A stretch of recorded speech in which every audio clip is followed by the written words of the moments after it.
Hmm. We'll be getting started in just a moment, everyone. Letting others in as we speak. We're going to be going live on YouTube.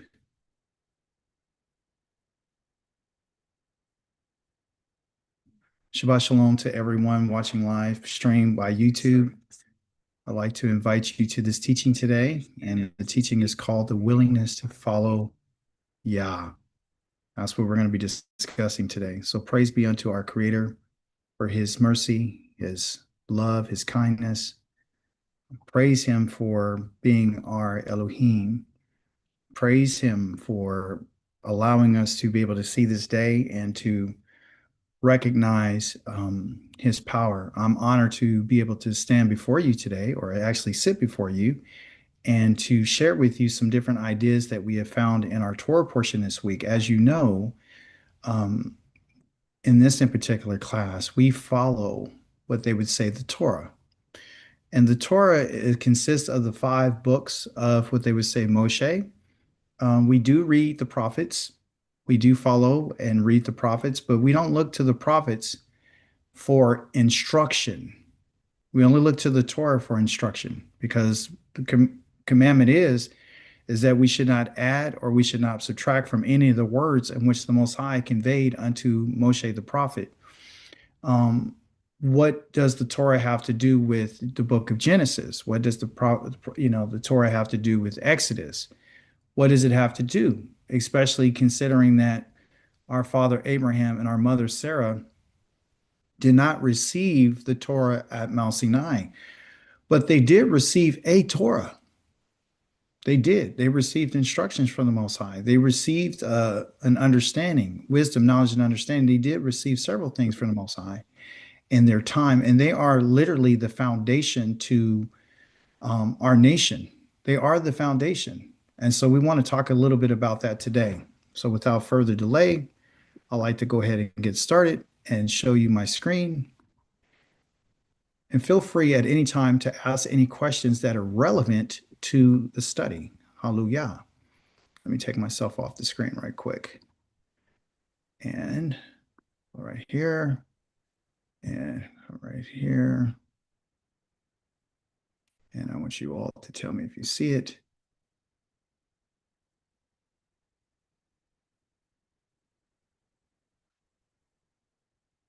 Are you able to see my screen?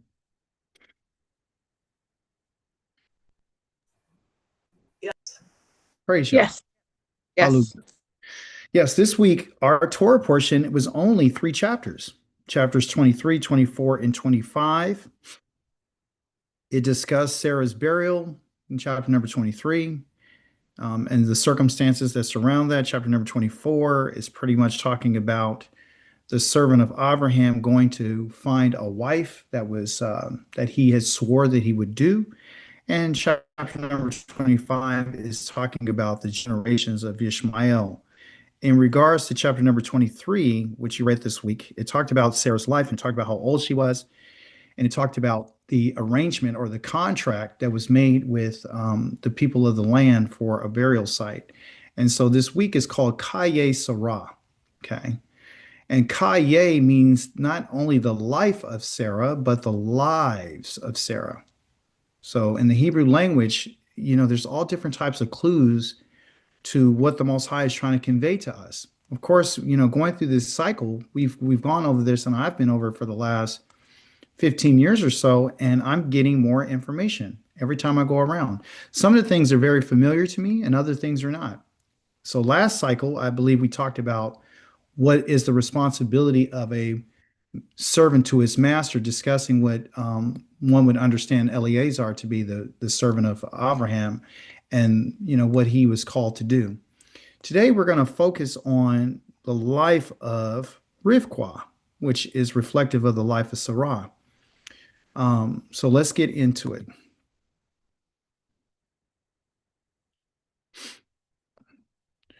There's 3 words or 3 areas that I want to talk about today. Okay. And they're Hebrew words. And you say, well, why are we looking at Hebrew? I don't read Hebrew. I don't understand Hebrew. What is this? How am I supposed to know? right? So what I want you to do is just walk with me. That's all I want you to do. I just want you to walk with me today. I want you to, expand your scope. I want you to broaden your horizons a little bit. I want you to open up your tent and let me come in and show you some different things. Your dwelling. I want you to ask the Most High to expand your thinking and what you've learned in the past and what you're going to learn today. Okay. These are words that if you've never seen and you probably never heard. Okay. So the first word is Ava. Okay. And the next one is called Yakak, and the next one is called Gomal. And I'm going to take the time today to share these three words with you and what they mean according to what we've learned in our Torah portion this week. Basically, Hebrew word Ava means desire. It means a desire. It means a consent. It means one who is willing to do something. Okay. And the second word, Yakak, means examination. And we found that in our Torah portion about an examination had happened. Okay. Something that has been adjudicated, something that has been judged. And so we want to know what that examination is. And third, we're talking about maturity. That's what we're going to be talking about. So desire, the examination, and of course, maturity. And I'm going to go over those three areas. Before we move on, though, I want to tell you a little bit about that word kaye. Okay. Kai means life. And that yay part up there, here up at the right hand, let me see, it's not your right hand, it's your left hand. On your left hand side of the screen right here, this word right here means life.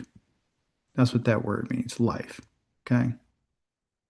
Kai means life. And your life is your stomach. And the yay right here in Hebrew is talking about a plurality of lives. So, in English, you say the life of Sarah. But when we read chapters number 23, chapter number 24, and chapter number 25, we didn't read anything about the life of Sarah. You didn't hear how she grew up. You don't know what type of woman she was. All we know about her is that she was very beautiful and that she was kidnapped on several occasions. But other than that, in the time that she lied and said, I didn't laugh and that sort of thing. And we know about her experience that we've been going through with the Torah about how she related to Abraham, her husband. And, a lot of people like to focus on her calling him her master. And, we focus on, how she treated Hagar, her servant girl and whatnot. And all the time she was kidnapped in Egypt and how she was kidnapped in a Gerar by the Philistine king. And so those are the things that we do know. And we know that she was, Abraham's sister, right? His half sister, and she was his wife. So we know that. But we really don't know about the lives of Sarah. When they describe the lives of Sarah, they were not talking about, her childhood and all this. What they were saying is they first described it as she lived 100 years. And then after say she lived 100, then they said 20 years. And then after that, they added another 7 years. Okay. And that's how they listed in Hebrew when we're discussing numbers.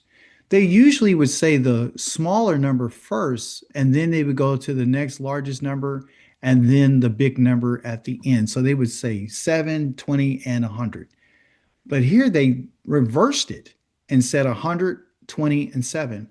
So it tells us that, and these are describing what they would call the lives. This is the yay of the conversation, okay? The lives of her. So, from her time of 100 years old, she lived a certain way. And from the time of 20, and for 7 years. And so I'm thinking that the last 7 years of her life was something, of course, 7 means complete. And that's the end of her days, right? And they're describing this as her years. But within those years are days, and within those days are moments, right? And that's how it all comes to be, And so we're supposed to look at this and say, okay, well, you know what? We have a life cycle. And how we live our lives is going to be determined by what we experience. And often we don't get a chance to pick the circumstances in which we live We just have to know how to manage that.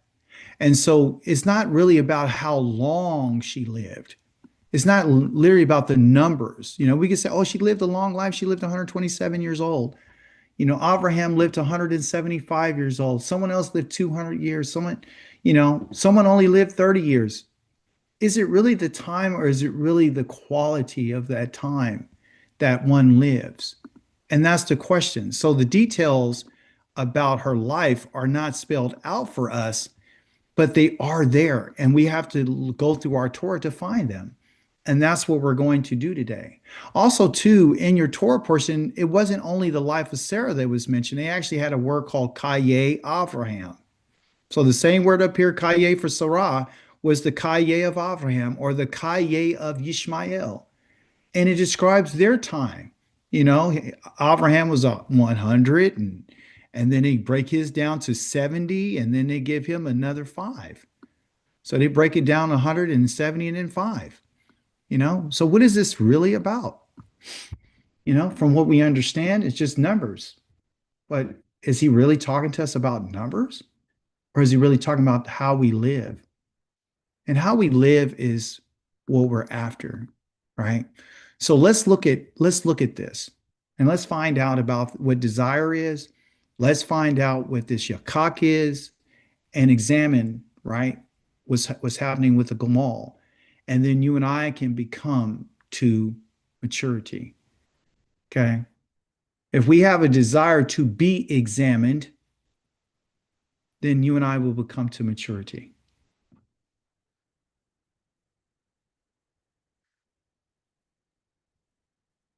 And before we get into this desire, let's first look at an opening statement that the Most High has spoken to one of the prophets about our mother and our father.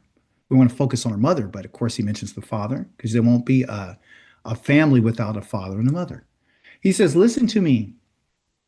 I want you to listen to me. You pursuers of what they would call Zedek, of righteousness. You who seek Yohewah, and consider the rock from which you were cut and the quarry from which you were dug. I want you to consider Avraham. That's the rock. Avraham is the rock. But today we're not talking about the rock. Today we're going to investigate, and we're going to talk about the quarry from which you were dug. Okay? Who gave you birth? Talking about Sarah. Okay? That's what we're going to discuss. And he wants us to remember them because they are the foundation of our family. Our mother is the foundation. She's the quarry. She's from where you were dug. You weren't just found outside. You were somewhere that was hidden, and you had to go be found. Okay? The Most High had to go and find us in a place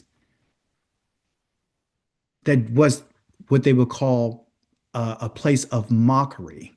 Okay?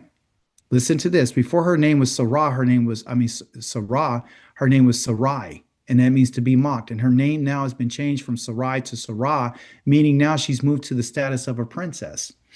Our father defeated kings. In your Torah portion, he's called the Prince of Elohim. Within the name of our mother, Sarah, you would find the word Sar. And what does Sar mean? Sar means to rule. It means a ruler. A Sheen, Samek and a Resh. These two letters right here, which is the first two letters of her name, mean to rule. So we come from a place of rulership, and we come from a place of high nobility. And if we're coming from this place, and how the Most High has worked in their lives, and what he had to go through to dig into this quarry to find you and I out of her, out of our mother. You see? So this is important. So discussing the life of Sarah is huge. So let's think about that as we take our journey.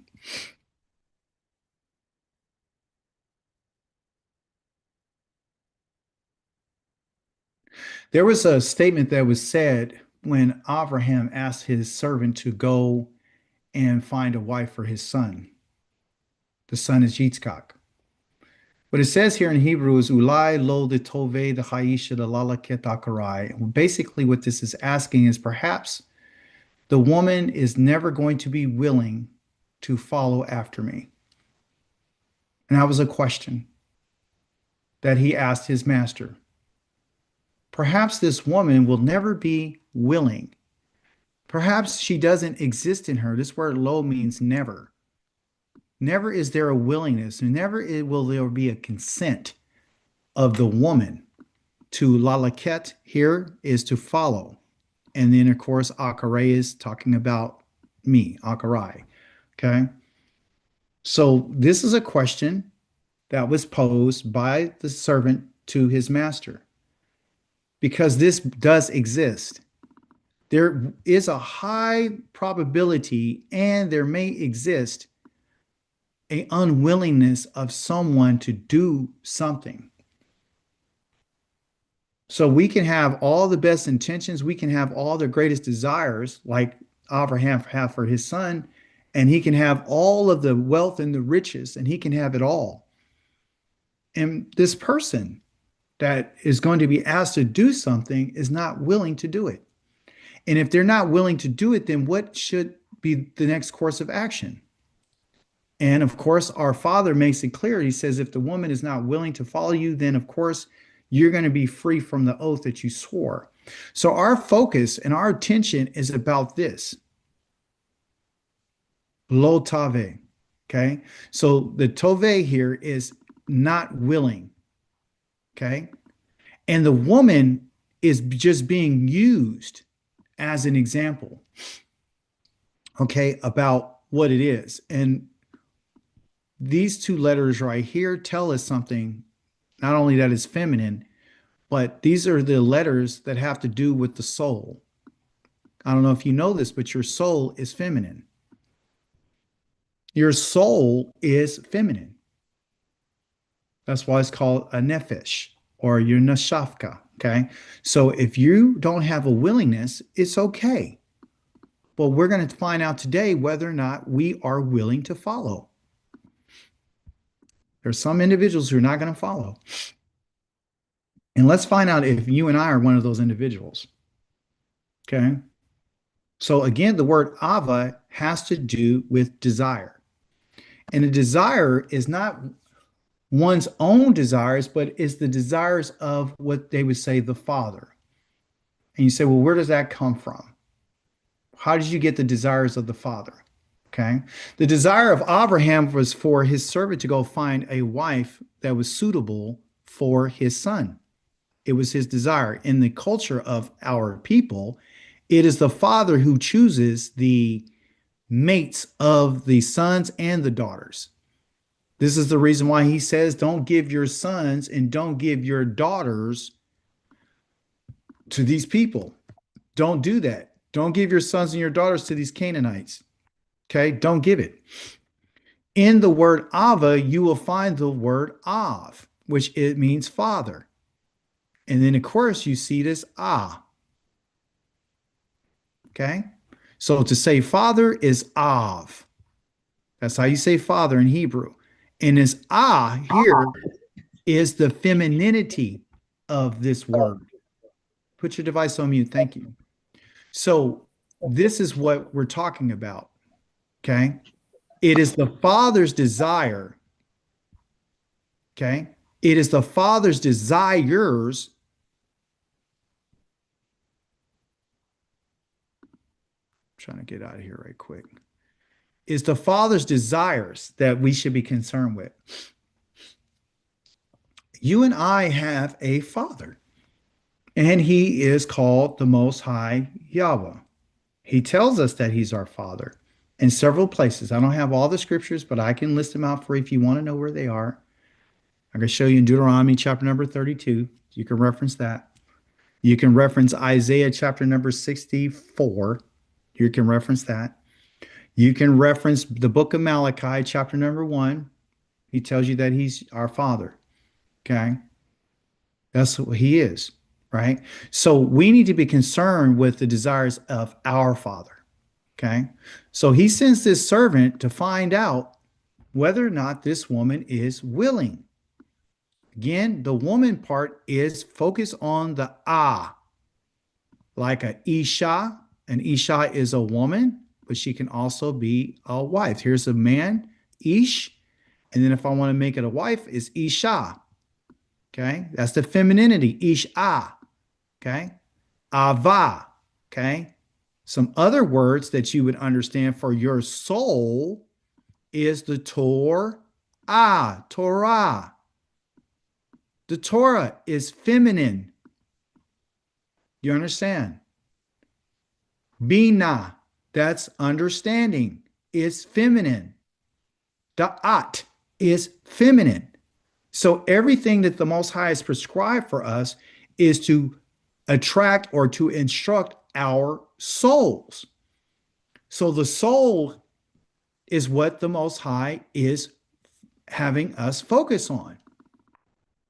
The ah in us has to have the desire of the Father, whatever his desires are, whatever he wants for us. Okay. The Father is the strength of the home. So whatever his desires are, and in this case, in context, we're talking about Abraham. He's looking for a wife for his son. So he sends out a faithful servant to go find this Okay.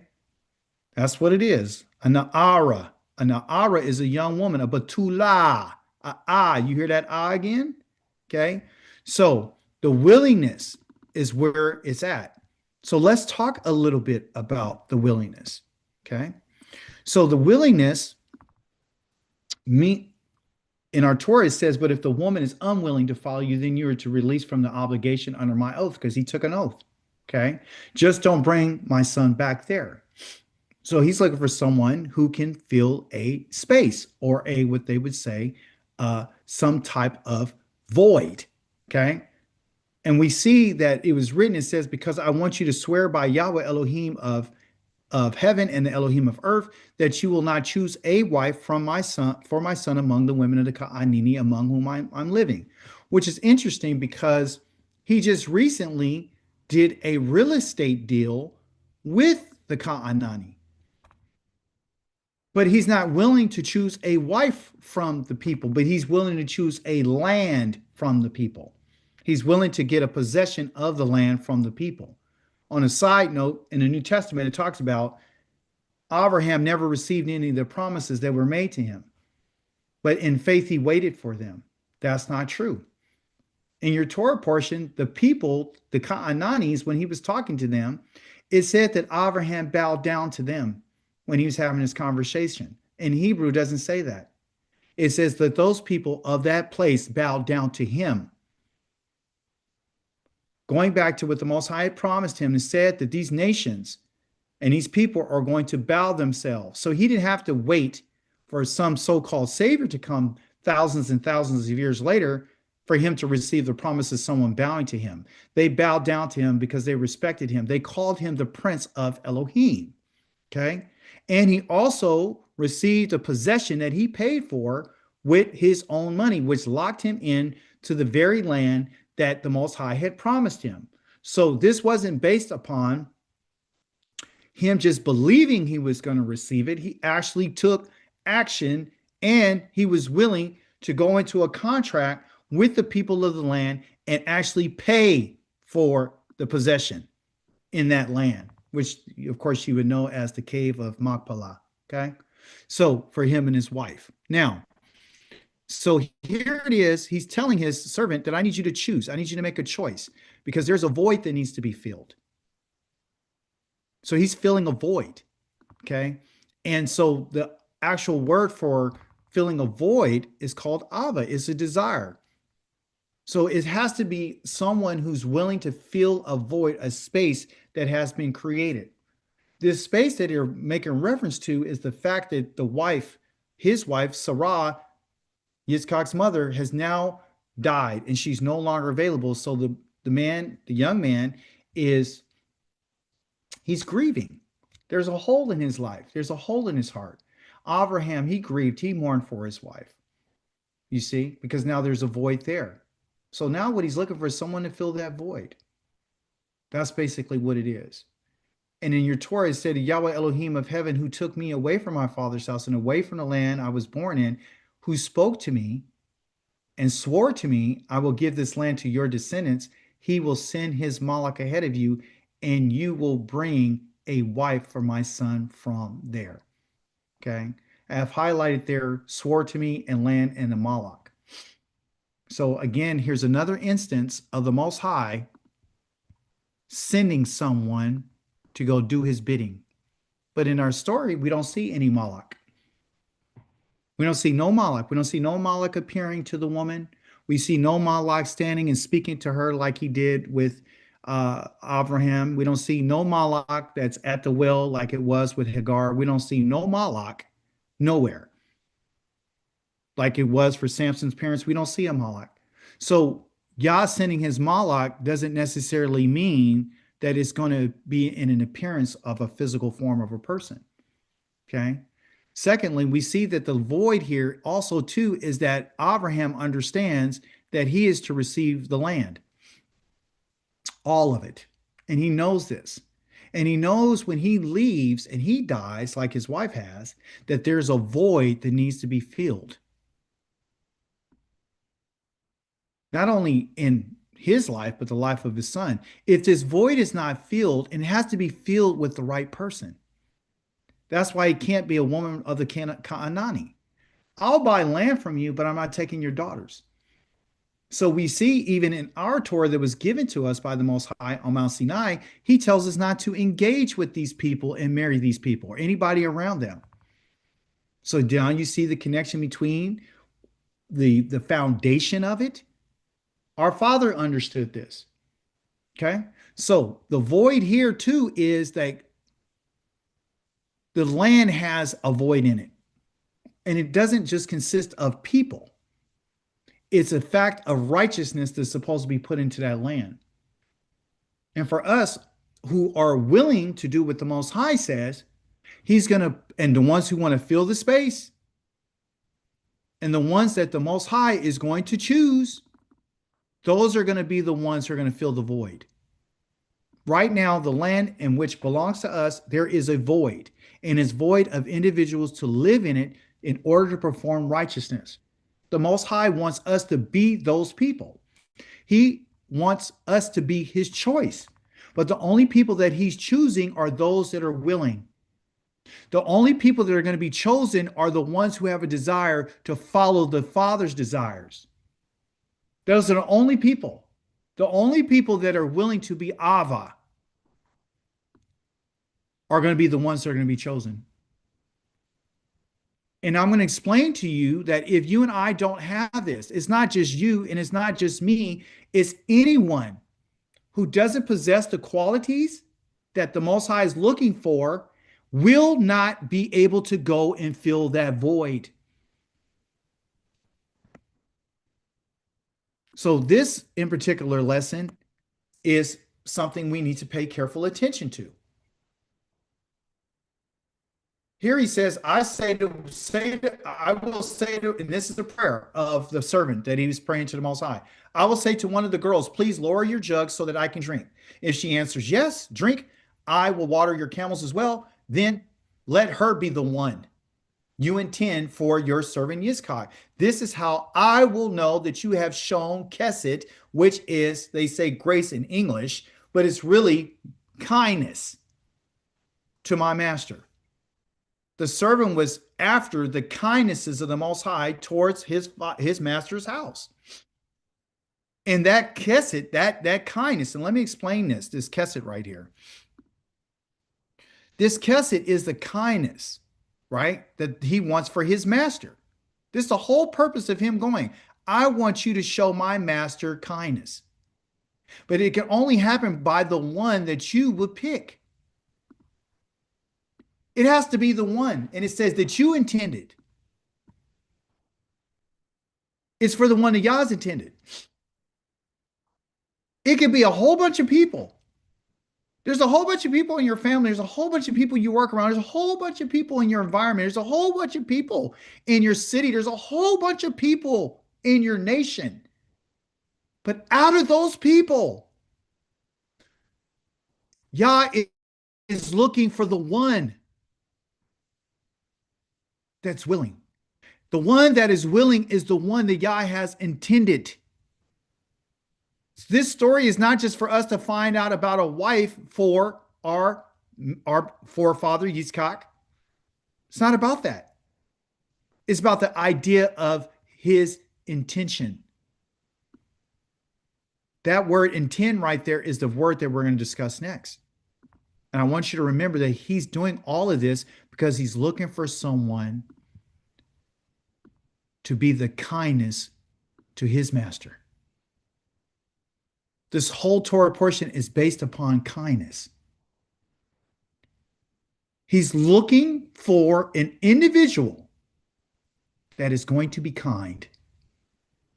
They use the word, and I think in some other teachings, and you probably heard it said, it's the time of hospitality, like Abraham. He's very hospitable. You know, when the Malaks of Yahweh came to him, and the messengers and the men, the three men came, and they bowed themselves down to him. He showed them kindness. Hey, let me wash your feet. Hey, let me get you something to eat. Let me get you something to drink. Same thing with Lot. You know, his nephew did the same thing. Hey, let me wash your feet. Come to my house. Let me feed you. Let me make you some food. Here's some bread to eat. All talking about this so-called hospitality. But this hospitality has a name, and it's called Kesed. And Kesed is kindness. Now, what is the connection to you that has to do with kindness? And how are we to understand this? This very word right here, I don't have a slide for it, but it talks about how the Most High has determined that if you do what I'm telling you, I'm going to show you kindness. Kindness is for the ones who obey Yahweh's commandments. That's what kindness is for. Kindness is called Kesed. He says in our covenant that wa'osei de Kesed de la alafim da lo ohavai de ula shomrei mitzvotai. What did you say, Akika? Yah is saying, I'm going to show kindness to the thousands of those who love me and those who keep my commandments. So we see that kindness goes hand in hand. Kindness will be shown to you if you're kind. No matter if you and I are keeping the commandments or trying to attempt to keep the commandments, there's no way possible for you and I to be chosen if you and I don't show kindness to other people. You and I cannot say that we keep the commandments and we don't know how to control our tongue and our mouth. You and I cannot say that we're expecting or have an expectation to receive anything from the hand of Yahweh, and you and I don't have any kesed. How could you and I expect to receive kesed, which is kindness, from Yah if you and I are not showing kindness? And he's not talking about showing kindness to wicked, evil people. He's saying showing kindness to the people that are honorable. Show kindness. Show some pity to people who just don't know. Show kindness to somebody that don't have wisdom, knowledge, and understanding if they're willing to listen. If they're willing, if they have an ear and they want to know, then it's our responsibility to show them some kindness. Because that's where we come from. This is emblematic of our people. This is emblematic of people of nobility. This is emblematic of people who rule. Our father Abraham displayed Kesed. Within the Kaye, the lives of our mother, she showed Kesed. Kindness. Do you not remember when our father asked her, please, Sarah, show me just this little kindness as we go on our journey together. When we go to these different places, show me some kesed. Do me a favor, show me some kindness and tell people that you're my sister. So things will go well with me and for you. They won't kill me. She did it all the time at the risk of her own safety and her own life. She put it on the line because that's who she was. The Kaye, the lives of Sarah consisted of Kesed.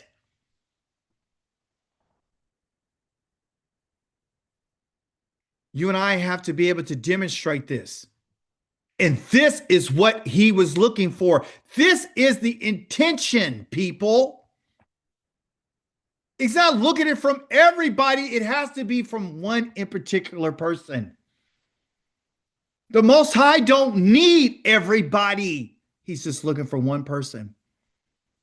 If one person would be this person, if one of the kinds of the species of humanity who have decided that are willing to trust me and walk in my ways, those people are the ones that I'm going to show Kesed to.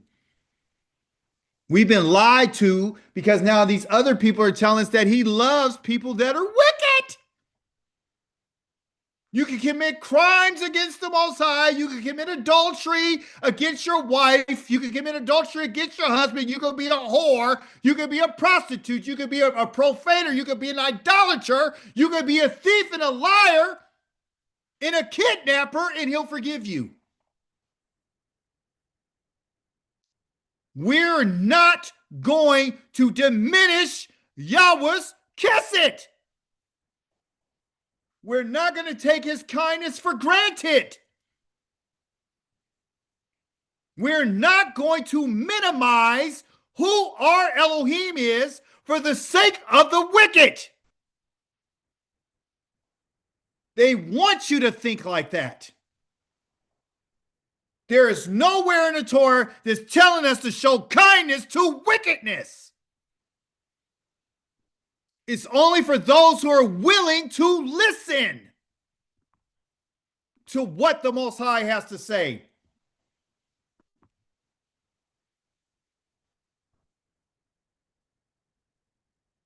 That word for intended is called yakak. And yakak is the idea behind what? The examination. Is someone who has been through the test. Someone who has been adjudicated by the Most High. You and I think and imagine and desire for the Most High to put down what he says and just accept us for who we are without no willingness to change. Because he's God. And because he loves humanity and because he made us in his image, so now he's obligated to accept this nonsense that's coming from us. We want him to accept us without no examination. But that doesn't make sense. That doesn't follow. After careful examination, the Most High had made a decision about this woman, about this soul. Not just this woman is that femininity, the He made a decision about this about this soul. Doesn't matter what her form is. It doesn't matter. You know, we get caught up all the time about how beautiful someone is. We're thinking, oh, she was a beautiful woman. When the servant saw her, she was adorable. So she looks just like Sarah. We have all these beautiful people in our family. Our mother was beautiful. King David was beautiful. Absalom was beautiful. Rivkah was beautiful. Rachel was beautiful. It's all we care about. When we fail to realize that the Most High said, I don't look at the outside. I look at the inside. God did not choose David because he was beautiful. He chose him because of his heart. God's not choosing you and I because of what we look like, or what we possess, or what we have, or where we come from. It's who we are. It's what is the constitution of our souls. This is what causes him to make his decision. You saw that in the Torah portion, the man had given the young girl a command. He said, let the be the woman who, the one who does this is the one that could be it. Let this be it. So he tests her. He says, hey, please give me a sip of water from your jug to drink. She said, drink, my lord. Drink, Adoni. Adoni, drink. She replied, Adoni means my master. And immediately lowered her jug onto her arm and let him drink. When she was through letting him drink, she said, I will also draw water for your camels until they have drunk their fill. Exactly verbatim what the man had requested by the Most High, that he was praying about to the God of his master, Abraham. The reason why Yahweh chose, or Yakak, or had previously examined the soul of this person, okay, is because he knew who she was. He knew that there would not be any delay. He knew that she was approachable. Approachable. She didn't know this man from nobody, but she was approachable. The soul was, approachable. The soul was amicable. The soul was loving and caring. The soul was thoughtful. And it was immediate. It wasn't forced. The decision wasn't forced. She did this and demonstrated that she was willing. Not only did she immediately lower her jug to have him something to drink,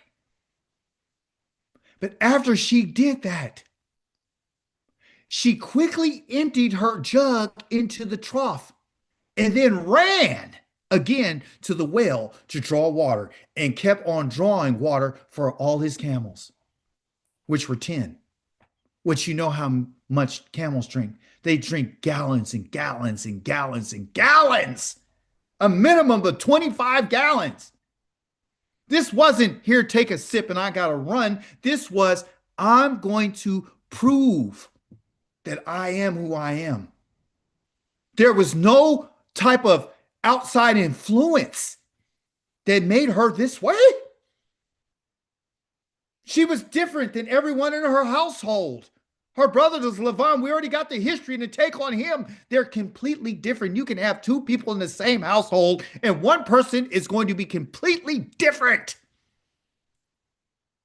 God chose this girl, this soul. And her willingness and her decision was not only something that she did immediately and quickly, but she had proven why the Most High chose her. She was proven by her actions, by her demonstration of, she was proven. And it was so much clarity that the man didn't have to say anything. She wasn't coerced into this. And the man just gazed at her. He's waiting to find out whether what Yah had showed him, if whether or not Yah had made his journey successful or not. And he did it in silence. Why? Because it was becoming clear to him. You see? So, with this, we should understand that when Yahweh has given us this information about whom he has chosen, whom he sent his Malach before, is I'm going to make sure, not that the Malach is going to make her be this person. He was guarding her to her journey to go there.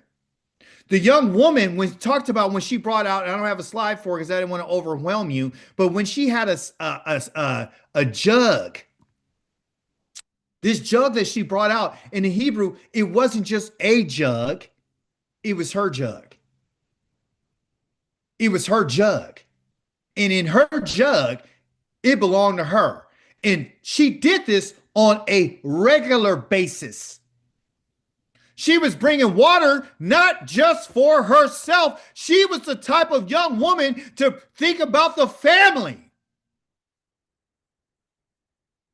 That jug is called a kata. And kata basically means to go deep.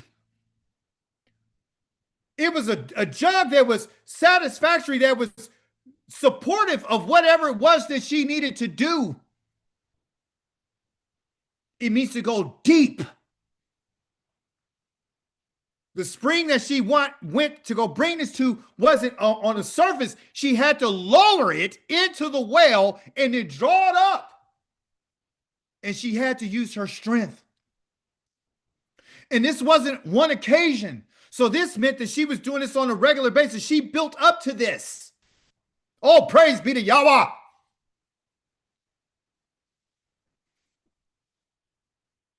We can take our jug. We can take our kata. We can lower it into the water. And whatever strength you have, you bring it up. And you put forth a willingness and an effort. It doesn't mean that, hey, I can go do 10 camels. We would think that she was strong enough to do it. Maybe she just had enough strength to just do what she does. She wasn't feeding 10 camels or pulling water every day for 10 camels. She's pulling enough out for her family or what she was doing on a regular basis. But now we find out that she had to go beyond.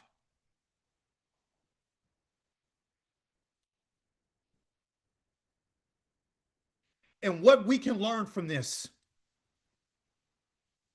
with our kata, with the jugs that we have in our lives, is that even though we might be faced with just getting enough for what we need, in order to show kindness, you may have to go further.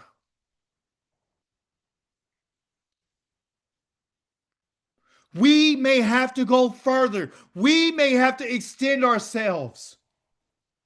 It may require more strength. Don't you think for 1 minute that her arms were not tired?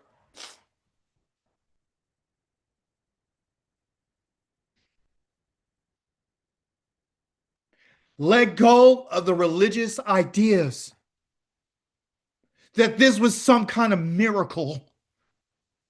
It wasn't. It was hard work. And it was determination in order to be who she knew that she was. She knew this about herself. And she didn't need anybody to make her understand this. She didn't need anybody to give her a pat on the back for doing what she normally does. This is just who she is. This is the soul of her. And this should be our soul. When you're experiencing difficulties and hardship, you should take a moment and think about what you and I need to do to go further, to go deeper than what you and I are accustomed to and what we're willing to do when it's the right thing. Don't exhaust yourself for that which is wrong. Don't exalt yourself for something that is not profitable. Don't exalt yourself when you don't have no purpose behind your kindness. The Most High is making it clear to us that his decision is based upon people who will go farther and farther and farther and go to the next level like a camel. They'll go beyond. They won't go 1 mile, they'll go 10. They won't give you 1 cup, they'll give you as many as you need in order to be satisfied. And this is reflective of the life of our mother, Sarah. This is what it is. This young woman has to fit the footprints or the soles or the shoes of a woman or the sandals of a woman who preceded her to be part of this family. Oh, you better understand today what family we belong to. There is no room for wickedness and stupidity. There has to be room for kindness and appreciation and value. We have to be able to bring forth something if we're going to be part of this family. And I'm telling you today that we belong to a family of nobility. And because of that, you and I are going to have to be proven. And it's going to have to be made clear where everybody can see it. If we're the part of the Most High's family. Because he knows who we are.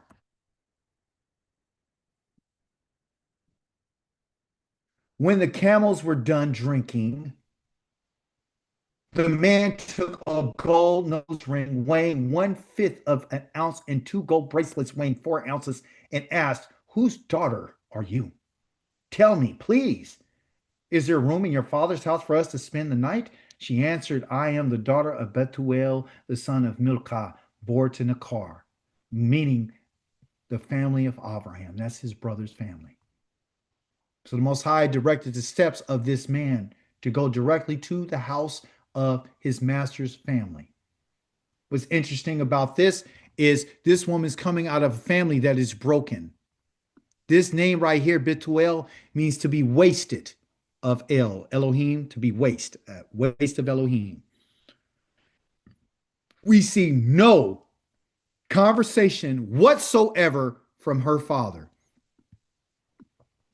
We see the brother talking. We see the mother talking. We have no interaction with Bethuel. And that's not on accident. He has no voice. This is a broken family. The father's no voice. For whatever reason, he's wasted. Okay? The focus is on the camels and on the weight. By the way, the amount that he received or she gave or he gave to her, they have in these ounces. But what it really talks about is 10 shekels, 10 matching the number of camels. Before we move on, you and I are only worth what we're willing to give. I'll say it again. You and I are only worth what we're willing to give. Mark that down. There's a whole bunch of ideas about weighing in our Torah portion. Number one, Abraham had to weigh out 400 pieces of shekel for the land that he wanted. He was willing to pay it because it was worth it. He got a cave, he got the trees, he got the land. He got the stakehold, he got a possession. He went into an agreement, but it wasn't just a verbal agreement. It was in writing, and it had to do with consideration, which is money. Here, there is consideration given for the work that she did. It wasn't for free. The man was not trying to take advantage of her. He gave her what she was worth. Her kindness was worth 10 shekels of weight of gold, not including the nose ring. And this is what you're going to get. Was it really the pouring of the water for the camels, or what was really behind it? It was what was behind it. It was who she is that was worth the gold.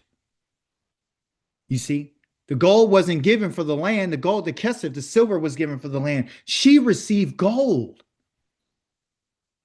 a higher value than silver.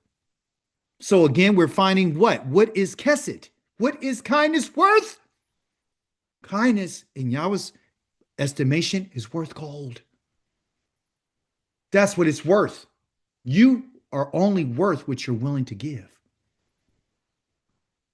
I'm not talking about monetary. I'm talking about who you are. I'm talking about how people perceive you. I'm talking about how does the Most High look at you? Oh boy, we think because we dress up and we have gold and silver on our bodies, or we drive a nice car, or we live in a nice home, that all of a sudden now I got some value. What is really the true value of your soul? Are you even considerate or care enough about your own identity before your creator? What you do matters. What you say matters. And how you act matters. And even though no one is willing to recognize it, you know that the Most High sees it. And you know you're only worth what you're willing to give.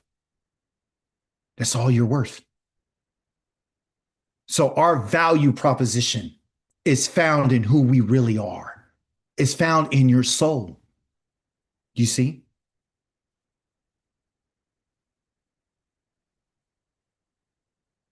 The final part of our teaching today is talking about the Gamal. And what is the Gamal? The Gamal is a camel. That's what a Gamal is.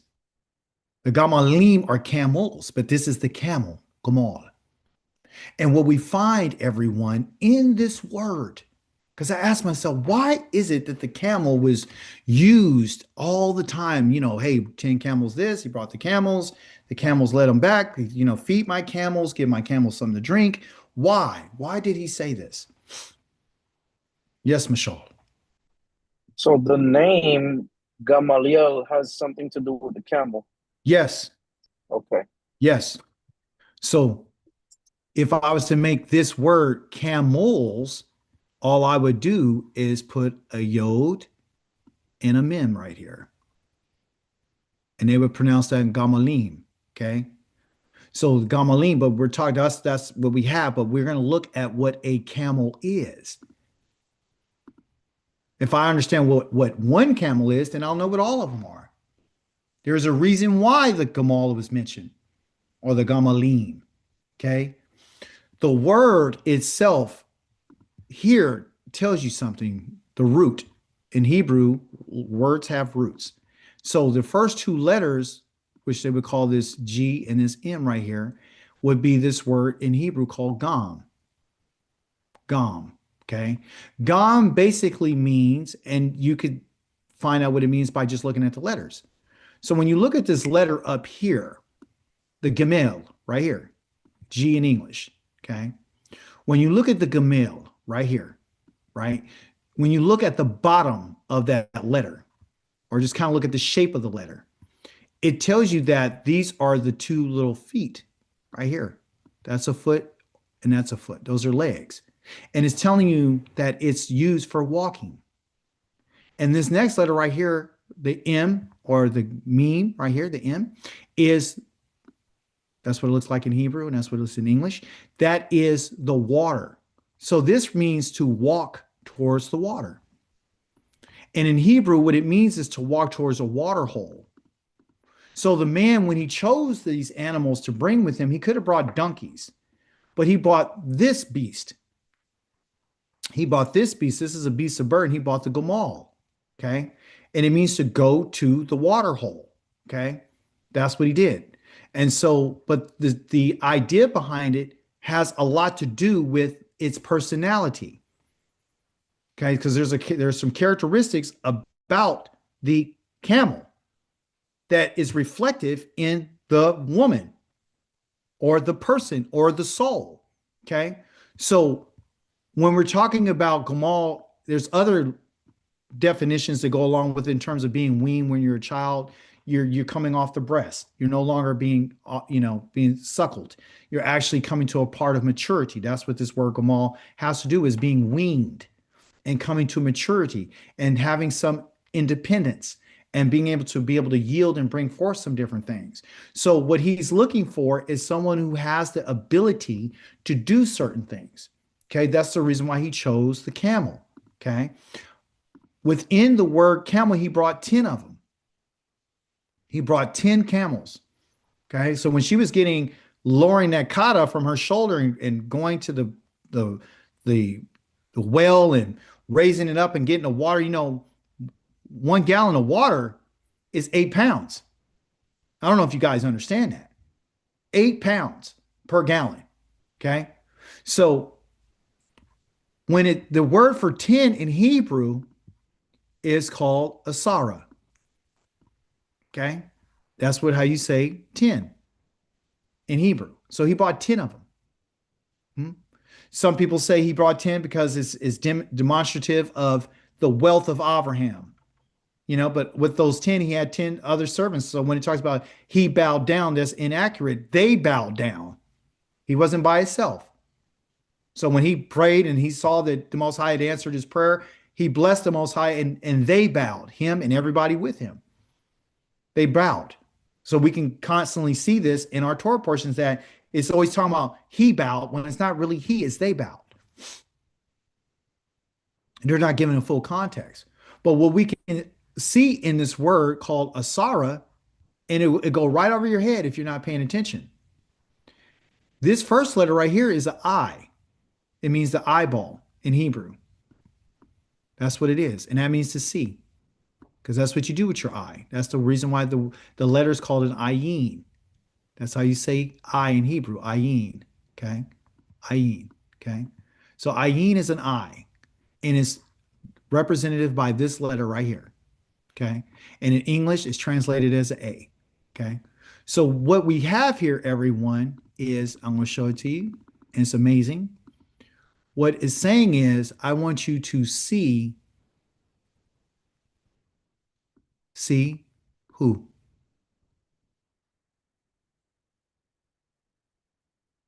Who I want you to see? Sarah. I want you to see. That's what 10 means. 10 by itself just is called a Sarah. But if you break that word down, is to see Sarah. This woman had to be 10 times greater in order to match Sarah. She had to show 10 times worth of effort to match Sarah. Sarah was a Geveret. She was a mistress. She was a queen. She was a queen. You understand? She's the queen of our family. She is the mother of all kingdoms that have to do with Israel. Do you understand that? So the people and the women and the souls that are part of her, because Sarah means the Sar, and Sar means to control. It's a rule right here.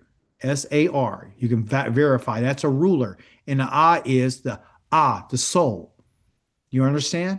So to see Sarah, in order to see Sarah, you're going to have to be looking for things. And the man knew this. Okay? He knew that she just died. He knew that she will be the mother of the family now, and she would fall in line with that matriarch. That's the reason why she was buried in the same cave, because she qualified. You understand? So to see Sarah, one has to look at consistency, because that's what a camel's personality is. And this is what this young woman did. This soul did. She showed some consistency. We're going to have to look at capacity. Did she or did she not have capacity? Yes, she did. And did she have capability? Did she demonstrate capability? Yes, she did. Do you have it? And can you do it? And how often do you do it? That's the question. So in the idea of consistency, because we're dealing with the camels, we're dealing with the Asara, we're trying to see Sarah, then we're going to have to ask a question. What does consistency look like, and why is the camel's personality? You can verify this. The camels do better when they are in a routine. When there's organization, they function very, very well. They're very friendly. They're very kind. They get frustrated when they're not in a routine. If things are like all messed up, they start tripping, start kicking, and start spitting, because they're nervous all the time, because they don't know what's going on. They are better suited when they're on a routine. They function better. You understand? So making a connection with Sarah and to see it is our mother was about a routine. This young woman had to be on a routine. When you and I are going to have anything to do with the Most High or be considered to be mature, you and I are going to have routines. Consistent routines, consistency. Does it mean that you're going to have to do it hard all the single time? It means that you have a routine and you establish it and you stick to it. That's consistency. And that routine has to be something that's focused. It can't just be I'm randomly doing this because I just need to do it. I'm focused. I have a purpose behind what I'm doing. And this is the life of a camel. Capacity.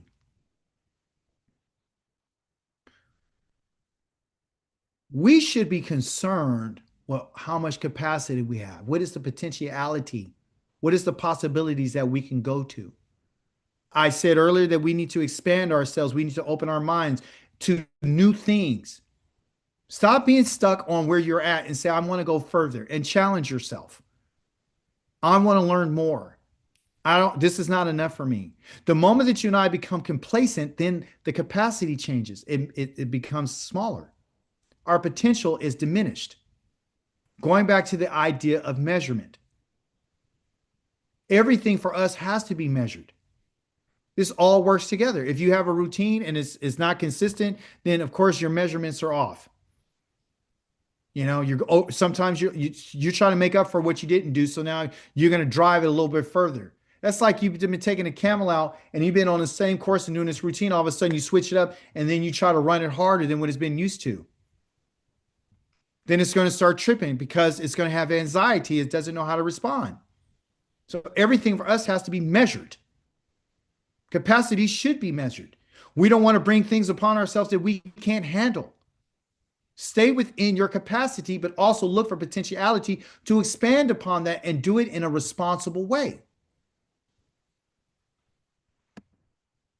Capability. Do you have ability to yield? Do you have the ability to gather and to bring and to be productive? Camels are very productive. They were used to bind things. They were used for travel. They were used for many other uses. Capability has to do with use. And the fact is are you and I willing to yield? Like to be willing. Here's another sense of yielding. Are we going to bring forth something? Or are we going to have productivity in our lives? You can if you're inconsistent, if you have a routine, if you're focused. You may have potential. Yah is looking for us to have these things. This is what was part of our mother. This is part of our family. Consistency, capacity, and capability. And all of it has to be demonstrated. None of this is I wish, I could, I shoulda, woulda, coulda. None of that. This all has to do with whether or not we're going to demonstrate like our mothers. All Rivqua is, the soul of Rivqua, is someone who's willing to find out what is my potential. I am measured. I have a routine. I would go to the water every day, but I expanded myself. I got a greater capacity now because I went from just getting water for the family. My kindness required me to give something to someone I don't even know and to give even to them, showing care for the animal life as well. Because they have souls too, by the way. And that is the yield. And that is the product. In conclusion, I want to say to us, I open this teaching by the Most High, asking us to listen. He wanted us to know where you come from. What was the lives of your mother and your father? Consider that. Think about where you come from. Think about your potential. Think about what I did for them. Think about what I made possible for them. Think about how I changed their lives. Think about all the wealth that I gave to them that you lost. Think about all the protection I gave them that they appreciated. Think about what I told your father, that he would guard my way and teach his children my ways and protect the way that I'm teaching them. Think about that. Think about when there was no hope for your family, that I caused you to become a family. So he tells us here, hear my people, why I'll give you warning. Israel, if you would only listen to me, there is not to be with you any foreign God, and you are not to worship an alien God. I am Yahweh your Elohim, who brought you out of the land of Mizraim. Open your mouth, and I will fill it. All praise be given to our King. Hallelujah. All Hallelujah. praises to the Most High. Hallelujah.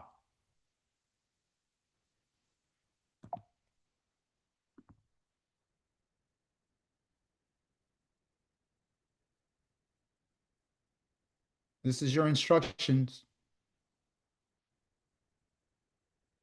Next week is called Toledot.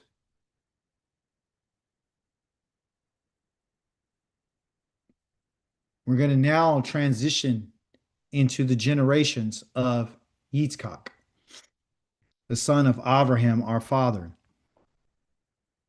We're going to look at the prophet Malachi, chapter number 1, verse number 1, all the way to chapter number 2, verse number 7. And we're going to meditate in Psalms 100 to 119. You have 19 Psalms to meditate on, to study, to think about, consider. I want you to know today that I understand that life is not easy. But I know that you and I, if we put our minds to it, and we can become whatever it is that we want to become, we can live our lives that we have, the kaye of ourselves. Just use the word kaye and put your name behind it. Kaye Sarah, kaye Abraham, kaye David, kaye Akika. Is telling us that it's your lives, it's your seasons, it's your times. You can do whatever you choose to do with it. Yes, Michelle. So, man, this was a awesome study, awesome class, amazing. But my question is, what if Abraham would allow Isaac to leave the land and go back to Abraham's homeland? Would that have been a form of breaking the covenant? Yes, it would have been. Remember, he said, whatever you do, don't bring him back to that land. He has to stay here. Yeah, I noticed that he put a lot of emphasis on that. Like, whatever you do, don't do that. Yeah, because it would say that, remember, he said, the Most High swore to me. So he's saying that, irregardless, if you don't find this woman, if she's not willing, okay. So the Malak, here's the thing: the Malak was there to lead her right at that time. It has to do with timing. But the Malak is not the one who made the decision. Yah already made a decision, and this is who he wanted, but he had to wait for her to demonstrate it.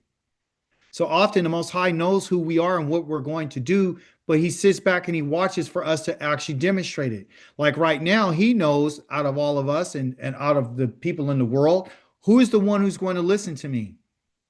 He knows who they are. But even though he knows who we are, you and I still have to demonstrate it. Willingness is not just an idea, it's a demonstration. So this is the difference between us and others who say that all I need to do is believe. And my contention is he ain't never asked me to believe anything. He's asked me to demonstrate it and to prove that, because that's what every test is about. Like our father last week, he was put under the test. Let's prove that you are going to listen to me. You see? So we have to demonstrate what it is that you and I understand, not what we believe. It's what we know and who we are. Yah is looking for authentic people. Those are the people that are going to be adjudicated and tested and tried and examined.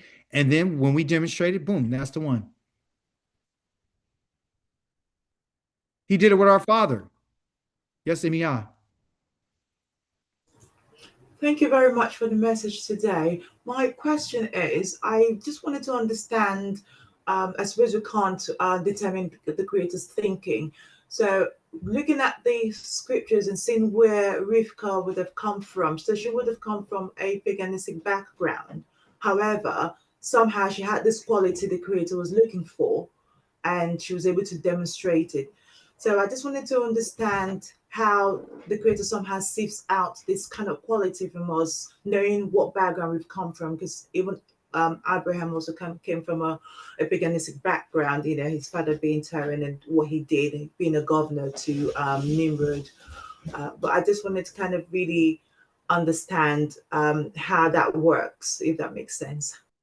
Well, from my understanding, Emiya, is that as you can see out of a family, right? So he says, leave your family, and he leaves, right? And then he begins to work with him. And then he also challenges him and say, hey, lech lecha, I need you to go and walk. And he did. So he did that. He obeyed, right? He listened to what he said, he obeyed, and he made a move. He demonstrated that, okay, I'm going to do what you asked me to do. It wasn't until probably 25 years later or longer, excuse me, that he then tested him at the end of that time period to find out whether or not he really could, trust him, right? So even though the Most High knows, he still wants to see it, right? The daughter that's coming out of this house is broken, right? And where did that come from? Well, it's the soul, right? It's the choice. See, it's the choice. It's the individual's choice. We all have a choice. It's just who we are, you know? We have the ability to do things and to, make things happen, or we have the ability to, make decisions. And that's the beauty of our life. And often when those decisions are not, good decisions or not so good decisions, and sometimes they're bad and sometimes they're good, it's still ours. And he still gives it to us. But there's no certain recipe for, what I'm coming to understand is that we can't try to make other people be something that they're not. So with that being said, if you're around people who are not kind and don't want to follow the Most High, don't want to listen, it's not for you and I to get upset about it. It's just clearly like that's not who he chose. It's just that clear. You see, your soul is just different. My soul is different. And I want other people to be like me, and I'm expecting them to fall in line with the Most High, and they're not going to be. I just chose this. I could have easily said, hey, no, that's okay. Nope, I'm going to continue in the lie that I was told because I'm comfortable with it. So this is a very liberating teaching for me, is to say that, guess what? Rivka, this soul of this woman, was who she is. She didn't have to be forced. She didn't have to be asked. Just some people have it and some people don't. And if you're one of those people who don't have it and you're not willing to be taught, to even have a desire to want to learn, a willingness to even sit down and listen, I think it goes back to the ideal Ava. Are you willing to listen? It's a willingness, and people make Yeah, that choice. yeah, no, it's fascinating because it wasn't like they had the law like we now have, and it's a choice whether we follow it or not. Somehow because she could have just ignored the servant and the camel and just carry on about her day and do her water runs. But I think that was amazing to see she went beyond, what she would normally do. Whereas with us being in captivity, we have the laws, the creator is showing us mercy, and we're still contemplating, what to do and what not to do. So no, Well, that's an hey, amazing. I got you. But see, that's the thing. You say we, right? So check this out. I know what you're saying. Okay. I got what you're saying. We as a nation are doing that, but within that group, because we are a group of people, we're a collective, right? Within that group, Yah is only going to choose the people that have this willingness. That's the whole point of the study, is to say, like, it has to be organic. So if so it's not really about, you know, can I keep all the laws in the way that it is prescribed at this time? I keep telling us the Most High is not looking for that because he knows you can't keep them all the way it's supposed to.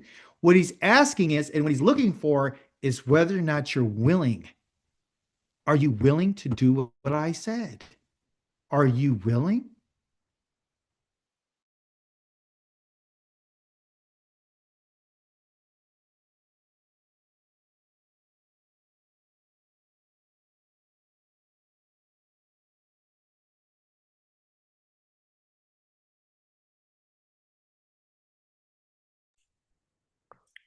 Hello. Can anybody hear me? Did I get cut off? Yeah, I hear you. I think Oh, Akiko was the one that dropped. I'm not sure. oh, Yeah, I can hear you too. okay. Okay. Okay. I'll give it a few minutes. It's just buffering. It's gonna make it. It's coming back now. I can see it on this. That's got to be California internet. Haha.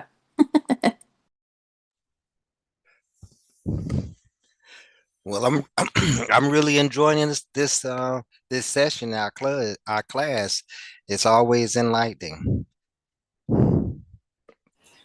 Yeah, very much so. No, it's really fascinating because whilst we're in captivity and we're coming to know the laws, and for me, sometimes I kind of panic. Am I doing it right or am I not doing it right? What does it say in this particular, verse in terms of the laws and what to do?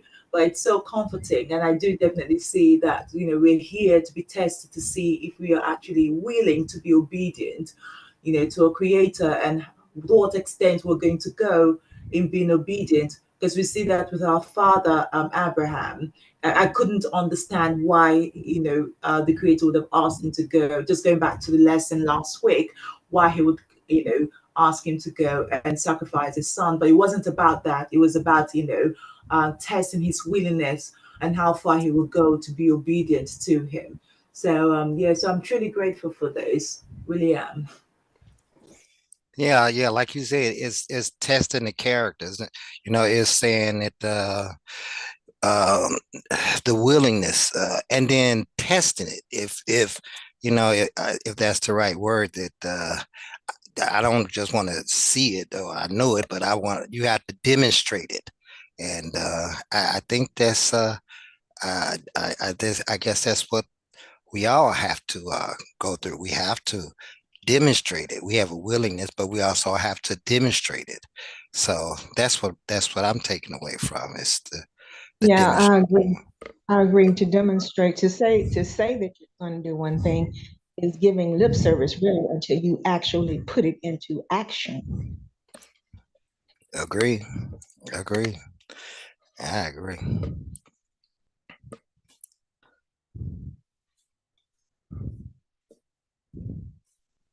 I have a question for the group, anyone that wants to speak, but do you see any areas of your lives where you feel like Yahweh has asked you to demonstrate? Can you point out any areas?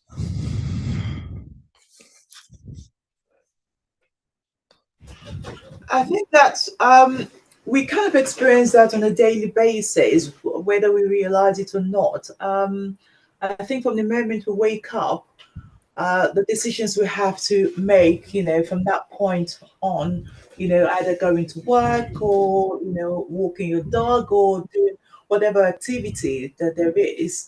Um, I think we are always, put to the test every day, and just kind of, referencing the whilst we're in captivity, the things that we'll always face, I mean, I've had occasions where I'm wishing the day is almost done, or I'm looking forward to the weekend because of the stress of life and the things you have to go through, the people you have to deal with, and how you have to deal with them. You have to ensure, well, I try to remember what the law says when you're, dealing with certain, group of people or a situation. So it's kind of having to remember that. This zitzit, is it zitzit? Yeah, where helps me sometimes. And sometimes, you know, I kind of falter because I'm stressed and I feel overwhelmed at times, especially in a work environment where people don't are not aware of what the laws are and the things you have to kind of accommodate. So, but yeah, I think it's a daily challenge, but the willingness to continue to forge ahead is definitely there, I would say. I don't Hey know about guys, everyone. can you guys hear me? King, I can hear you. Okay, I'm on my phone. My computer, for whatever reason, just crashed. I do apologize for that. It's not responding. But anyway, I'm sorry that the class ended the way it did. But I do want to let you know that I do appreciate you guys coming today. I'm sorry you can't see the screen, and sorry that you're not going to be able to participate in the cahoots. But we're having some technical difficulties on this end from this computer, and I just don't know how to do it except for shutting everything down. And so it's a good thing that it happened at the end. It happens, but I like to say thank you very much and Shavua Tov. Shavuot Tov, everyone. Yeah, Shabbat